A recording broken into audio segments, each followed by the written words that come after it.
Dobry WellowStar. Okay, so I'm here with BloodWater. The first place I want to start with you is, even though people will mainly only know you from Vulcun, you actually have been in quite a few teams with other people they will know. So I want to kind of go through some of those teams. So the first one I wanted to go through was CLG Black.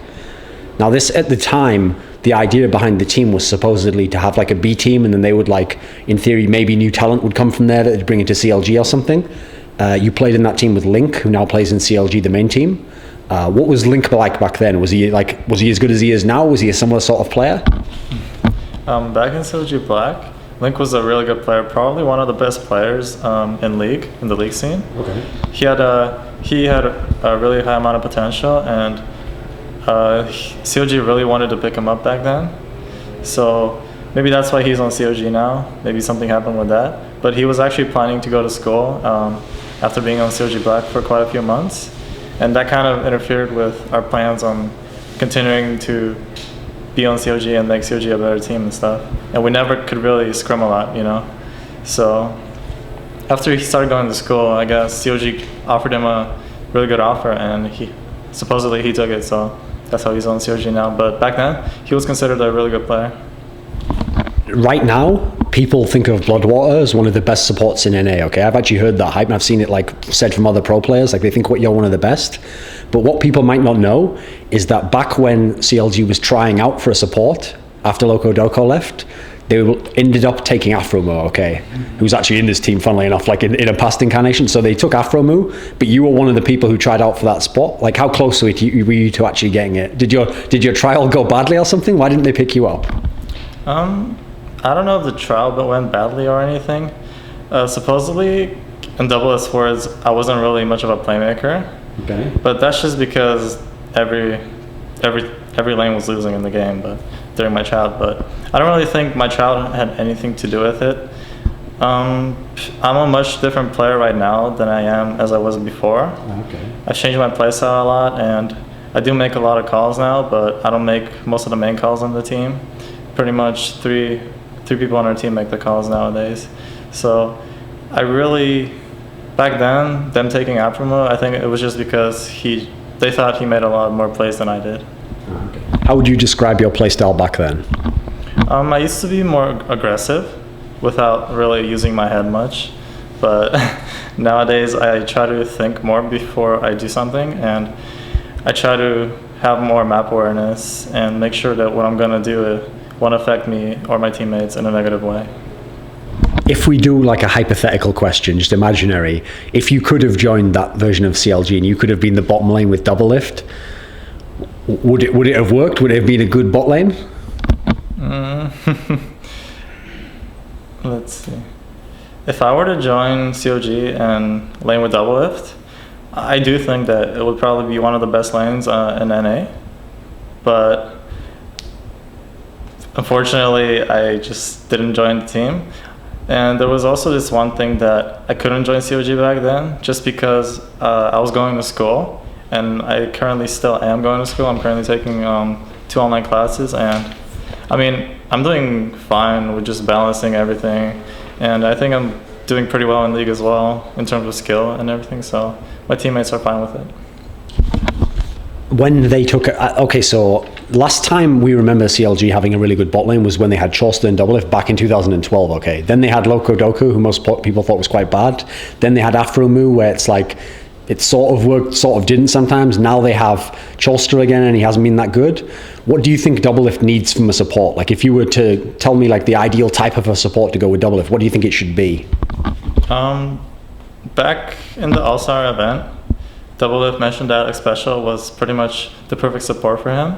So someone like Xpecial who can make plays smart and play really smart in lane and just protect Doublelift from making, just keep Doublelift from making silly mistakes that he usually makes.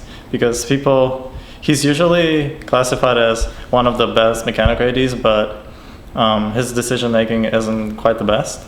So in my opinion, someone that has solid mechanics and is really smart would just be an ideal matchup in the bottom lane with him. So you were then in Azure Cats with bigfatlp. people tried to characterize that team and say, oh, well, since it's a bunch of players that we haven't heard of and bigfatlp, then he must just be like the leader and he's the captain and he's training them all how to play and he's telling them what to do.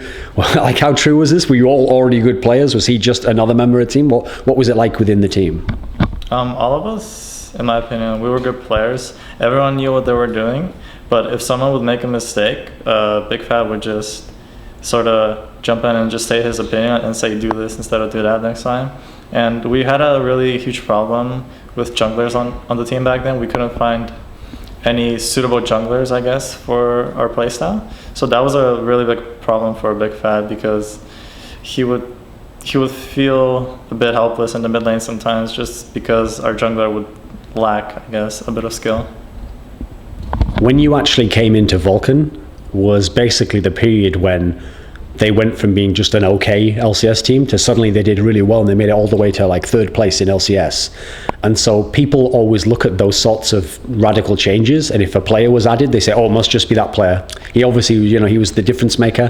How much of it was like you joining the team that made them that good? And how much was it like some sort of change within the team? What do you think of it? I'm not sure how much I influenced the team, but having a new player on the team, someone that you actually enjoy playing with, would sort of boost your confidence and boost your mentality. It would make you play better, of course, in a way, just because of your mental state and how it works. And just having me on the team, I would perform better than Muffin did in the bot lane with Zuna. And it just worked out better for the whole team, and everyone, the whole atmosphere was just more happy, I guess, than before. So that really had a positive effect on our performance in the LCS. Since you were on CLG Black, you used to get to scrim against CLG, then you tried out for the support role and you didn't get it. Then you were the sub for CLG for a little while. And then when you get into Vulcun, you get to play CLG in the quarterfinals, you beat them, you knock them out. Was there like satisfaction? Did you feel like a revenge element there at all? I'm actually not that type of person, the one that holds grudges against other people or other teams. But I was just happy that my team was doing well and we secured our spot for the other split, So that was just a really good feeling of just knowing that you have the job security. But beating CLG, it wasn't really anything special to me. It was just like, okay, we're just a better team back then, and we took them out. That's pretty much it. On Leaguepedia, it says that when BloodWater was added to Vulcun, it was because they needed a shot caller. And I asked ManCloud about this, and he said that's just something that someone mentioned to a commentator, and the commentator kept saying it. Okay, so it's not necessarily like exactly true. But do you have a specific role strategically within the team? Like, do you do anything specific that's just your addition? Well, okay, so ManCloud's right about that. But the way it is on our team, everyone sort of makes the calls, but mainly it's me, Smithy, and ManCloud who make all the calls. ManCloud usually makes the calls in the mid lane, and I usually make the call for objectives and stuff like that. So this Smithy, and as he is in the jungle, he also makes objective calls and calls like ganks and stuff. But pretty much we don't really have a shot caller. The team is lacking a shot caller, but I feel like if we all have a better general understanding of the game and what to do at certain times and are all on the same page, it would just be better than having a main shot caller. Most times in the bot lane combo, it's the support who has to figure out how he's going to adapt his style to the AD. So how do you have to change your style to play with Zuna? When I first started playing with Zuna, I felt really confident just because it was me joining a new team, and it was another chance to achieve more than I have in the past, achieve greater. So playing with Zuna, when I first started playing with him, I just put a lot of pressure on the lane. I tried not to make any mistakes at all, and I just always tried to perform my best and communicate with him as much as I could. So that's pretty much all it comes down to. Bottom line is honestly just communication. Who do you think are the most troublesome bot lane for you and Zuna to play against at the moment in NA? Who are the ones who give you the most difficulty? I don't think any bottom lane will give us any difficulty, unless some factor influences that throughout the game or at the beginning of the game, some negative factor. Like, So you're the best bot lane in NA? I'm not saying we're the best one. I'm just, well, maybe we're one of the top 3, I guess, but I don't think any bot lanes usually give us trouble at all. Okay. Who are the others that stand out in your mind in this top 3 then? Xpecial and Turtle are probably one of the best. So since you have all this experience around CLG from the past, I wanted to get your take on what you think of the bot lane they have right now, because people had such high expectations when Chauster came back, like, oh, they're going to be like they were before and they'll be the best. And it seems like, is Chauster not a good support now? They're still pretty much the way they were before. Something that people aren't really realizing is that a lot of people are catching up with the meta, and a lot of people are catching up in bottom lane and other lanes as well, and in the jungle. So people are improving in skills, and they know how to play the game better than they did before, and that makes it so it's harder for the better players to actually be as good as they were in the past. It sort of plays in your head, but it's not really a big deal as long as you just play safe and don't take a lot of risks in lane.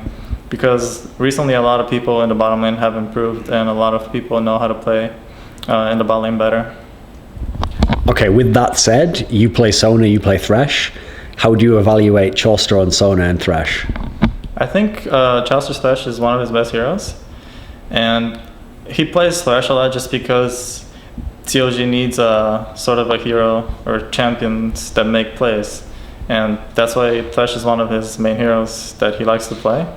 And as to his ability to play those heroes, I think his capability is actually pretty high.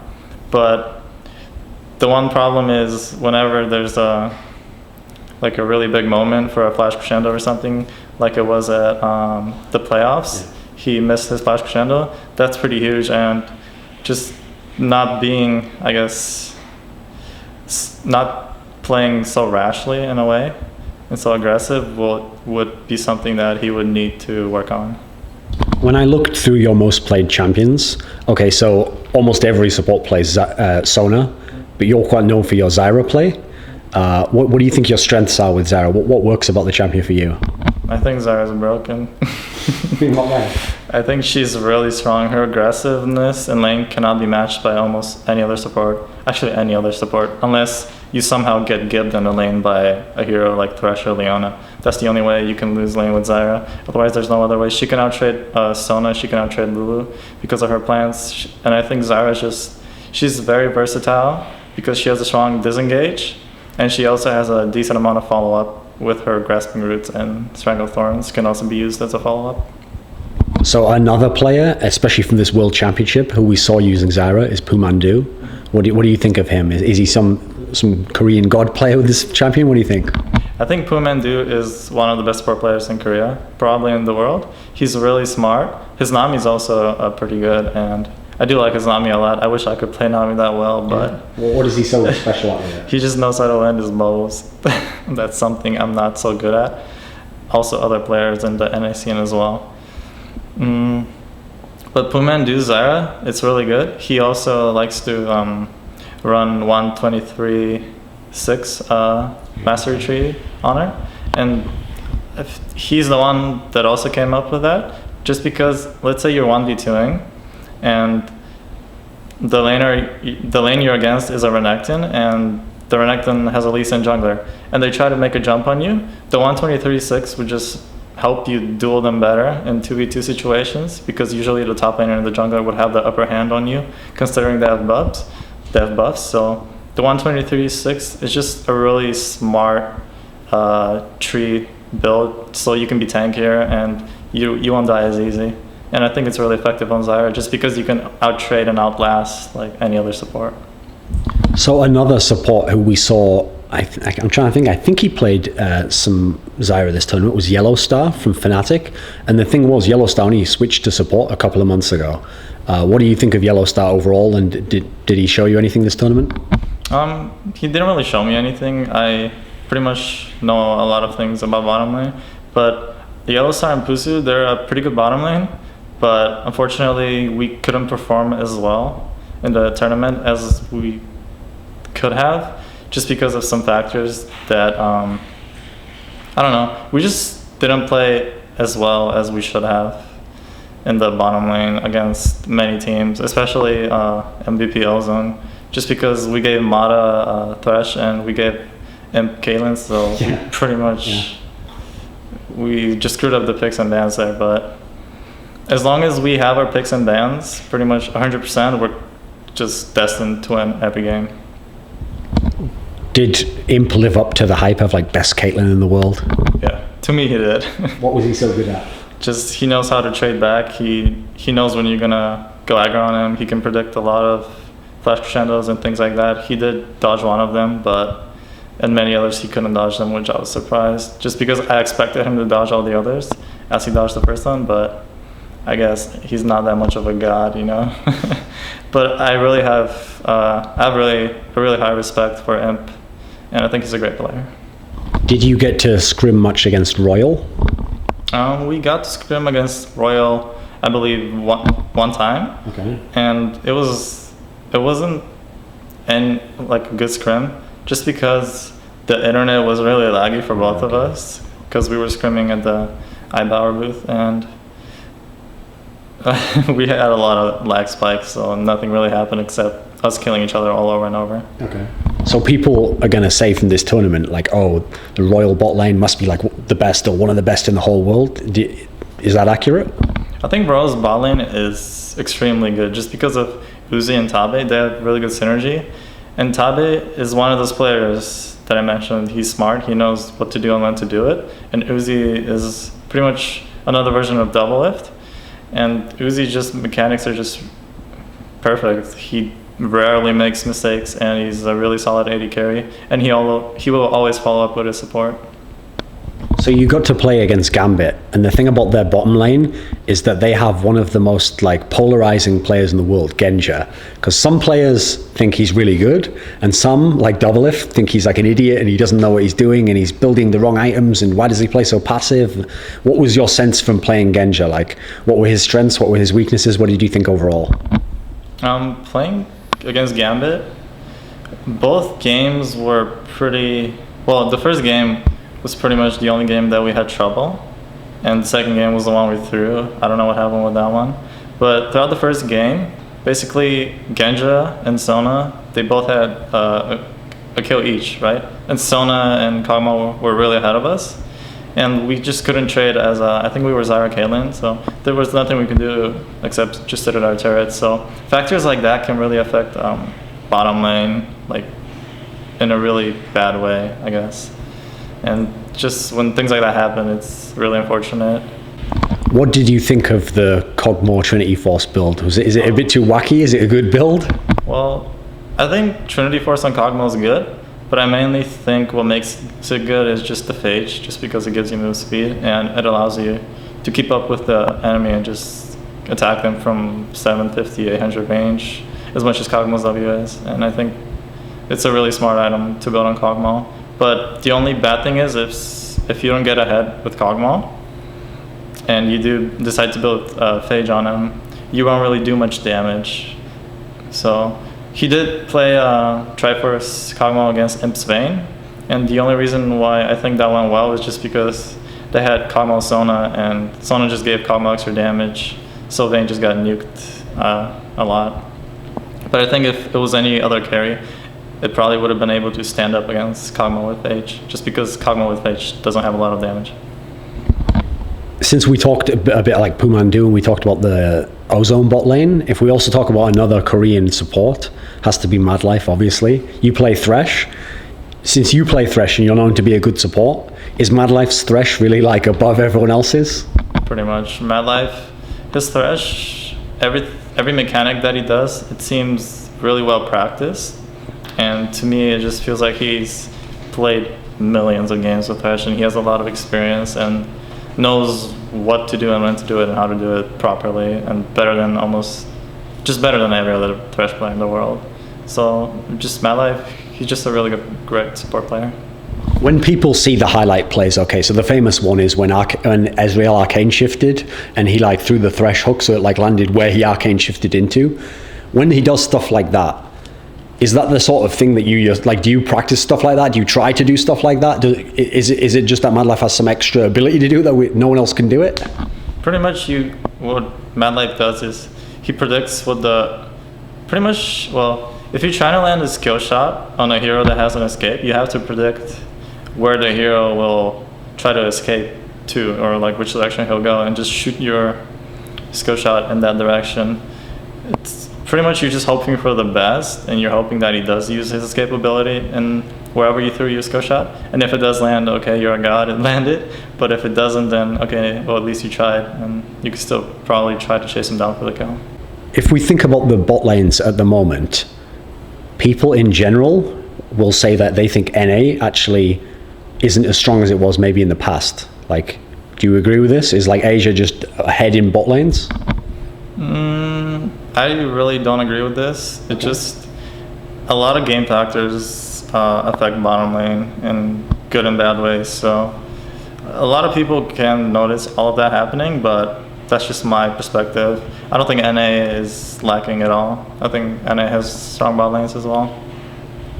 When I said before, I asked you before like what your old style of play was like, and now how you like adapt your style to playing with Zuna. If for some reason we put you with a totally different type of, let's say we put you with a super passive AD carry, are you the type of guy where you could play with any type of AD carry? You could totally switch over? Is there an ideal type of AD carry for you to play with, do you think? I'm not too sure if I'll be able to cope with it, but it will make my life a living hell. In what way? Just because I like to play aggressive, and if I know that we're stronger, I'm going to be aggressive and try to harass. And if my AD carry doesn't follow up, that'll result in me getting screwed over in a bad way, and possibly just giving the lane advantage, just handing over the lane advantage back to the enemy. So to me, an ideal AD carry would be just someone who follows me and follows my actions more. So another playmaker support was Edward, and he came over to NA for this season of LCS. How did you evaluate his play? Like, was he what you thought he would be? I think Edward's a good player. I thought he was better than all the previous supports that Curse had on their team, and he was a really good addition to the lineup. It's just that Cop just couldn't follow up to his ability as much, just because Cop is more of a passive AD carry and Edward's more of an aggressive support. And they couldn't really get their synergy down completely, but you could see Cop improving in a more aggressive way, I guess, since Edward joined the team. So as we're doing this interview, just to tell the viewers, we don't know officially what like roster changes will happen in the different teams, but there is a rumor, okay, that Chaos will come back as AD carry for some team. We won't say which team. It could be Curse, it could be CLG, it could be anyone, okay. So if we imagine Chaos came back, an old school player who hasn't played since the very beginning of the year actually, when you remember his old style of play, how successful would he be in modern day LCS type NA? About Chaos, if he were to join a team right now for the next LCS split, I think he would not be as successful unless he caught up with the current meta, okay, and could adjust to the new skill of bottom lanes, just because people have gotten better throughout the past. And that's what I think. I don't think he'll be as good as he was before, but he could probably just catch up, you know? And if he does, then it'll be a pleasure laning against him. People used to say he was one of those more passive ADs. Like, do you agree, or was that just the style of play back then? What do you think? I don't know Chaos much, but I do consider him as a more passive AD carry. Not in a way, let's say his support goes in and he wouldn't follow up. I don't consider him that type of AD. But if his support does go in, he would follow up. So I think that's good. But he's still one of the more passive AD carries. I like to have an AD carry who would actually try to harass more and have more confidence in himself in the lane. And just, yeah. So when we mentioned earlier, you mentioned Xspecial as someone that Doublelift wanted to partner with before in the bot lane. Some people say Xspecial is at the moment the best NA support. Is this true in your mind? I think he's one of the best. I think he's really smart. He knows what to do, when to do it right. And I think I'm also really close to his level. If not, I don't know. I'm not gonna say much just because I haven't played against him recently, except during Worlds we scrimmed a bunch of times. But I think probably me and Special are one of the top supports right now.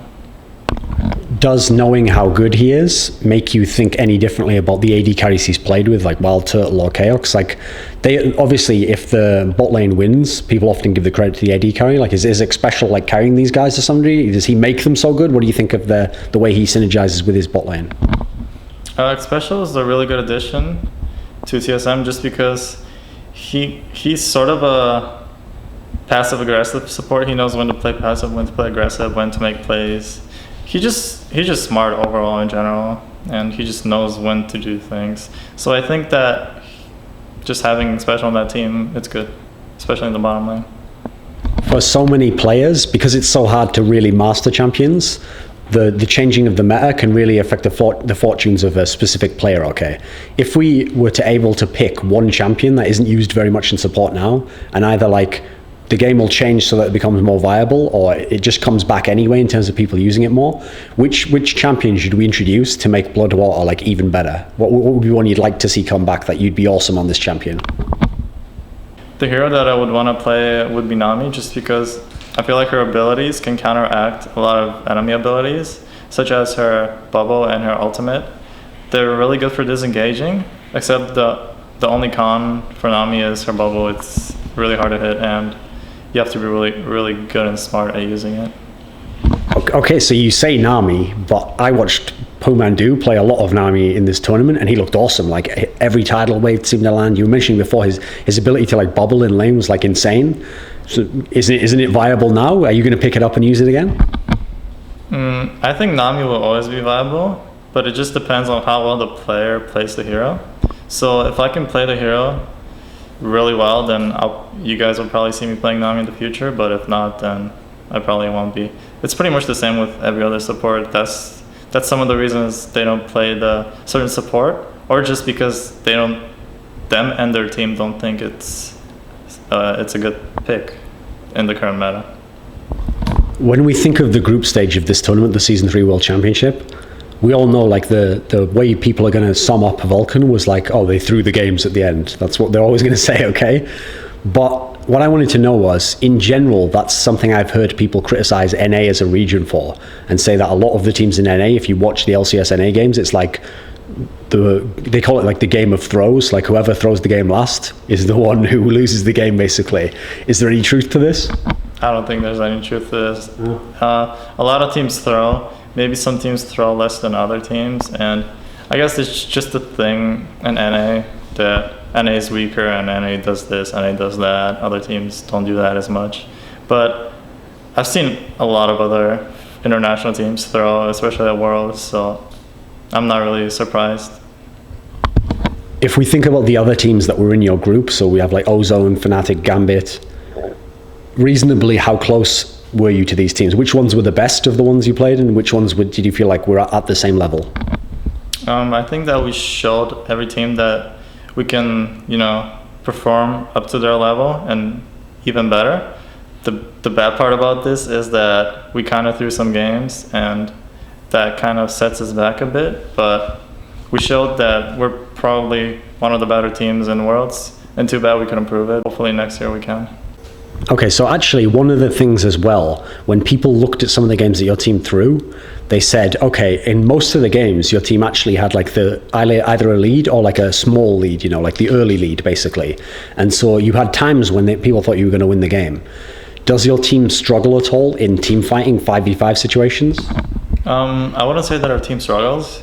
Maybe it's just the silly mistakes that happen once in a while, and things that people wouldn't expect to happen or have never happened to them in the past just happen to them, and it's just unfortunate in a way, just because they haven't had the experience of having that happen to them in the past. So if it's something new that happens to you and you make a mistake, I think it's fine, but if it's something that has happened to you in the past and happens to you again, I think that's pretty bad on the player's part. I know that some of the Vulcun members watch a lot of Korean games. Do you watch a lot of the OGN, etc.? You do? Yes, sir. Okay, so if you look at the way Korean supports play in comparison to some of the other regions, is there a clear difference of things that you do differently than the other regions? I don't think there's much of a difference. They seem just a little bit better at their role.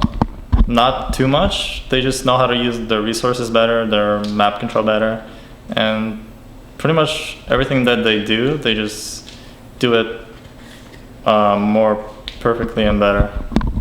The thing that someone told me that the Koreans were a bit ahead in was vision control. Because, I mean, it sounds silly to say now, but because he did so badly, but Mata was actually someone who everyone said had amazing vision control, even though he was kind of terrible in this tournament at it. You've people like MadLife, obviously. Are the other teams just as good at this area? Do the Koreans have a slight advantage in this area, or their understanding of it? I think it all comes down to communication. When you need vision control, you're just going to tell your team, all right, everyone just get words, we need to get vision control. And if your team's good enough, they're going to know how to do that. But if they're not, they're pretty much not. And I do think that Korean teams are probably better at doing this just because they know how to take advantage of their elites better than other teams. And that's pretty much, yeah. So I have a hypothetical question, okay? And mine's going to go like this. So aliens come to Earth and they kill everyone else in Vulcan except BloodWater, because for some reason they just like you out of all the rest of them, okay? And they know that you've just played the World Championship, okay? And NA didn't do that well. So they think, well, you know, it's not that NA's bad. Maybe NA doesn't have like the right team. Maybe we could make like a super team of NA players. But everyone in Vulcan's dead except you. So they're going to make you the captain and you have to make an NA team out of all the other players. Just pick the 4 you want for the other roles out of the other NA teams, but obviously none can be from Vulcan. Who would be an actual good team? Like this team could really like win the next World Championship. Who would you pick? I mean, there's a lot of good players out there, but I would love to resurrect my teammates and just choose them.